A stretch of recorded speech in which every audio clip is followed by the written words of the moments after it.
मंडळी, भाजीला काही नसेल ना तर झटपट टमाट्याची चटणी बनवायची खूप छान लागते। तर काय करायचं, गॅसवर कढई ठेवायची, 2-3 पळी तेल टाकायचं। तेल तापल्यावर अर्धा चमचा मोहरी, अर्धा चमचा जिरं, 10-12 कढीपत्त्याची पानं, 7-8 लसणाच्या पाकळ्या बारीक कापलेल्या त्या टाकून घेतल्या। 2 मोठे कांदे बारीक कापलेले ते टाकून हलक्या सोनेरी रंगावर परतून घेतले कांदे। आता यामध्ये थोडासा हिंग टाकायचा, पाव चमचाभर, पुन्हा 1 मिनिट परतवायचं। पाव चमचा हळद टाकायची, 1.5 ते 2 चमचा आवडीप्रमाणे लाल मिरची पावडर, धना पावडर टाकायची 1 चमचा, आवडत असेल तर मसालाही टाकू शकतात। हे सगळं 1-2 मिनिटं परतवायचं। 5 टमाटे बारीक कापलेले मी असे टाकून घेतले, बारीक कापा मोठे कापा, मी असे मध्यमच ठेवलेले आहे।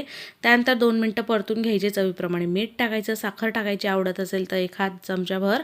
आणि ही भाजी अशी कच्ची पक्की पण छान लागते किंवा शिजून खा, खूप छान लागते, आवडीप्रमाणे। मस्त मी इथे शिजून घेते थोडीशी आणि मस्त गरमागरम भाकरी चपाती भातासोबत खा, तोंडी लावायला खा, वरण भातासोबत किंवा टिफिनला न्या। मग कशी वाटली रेसिपी? चला मग लाईक शेअर सबस्क्राईब करा।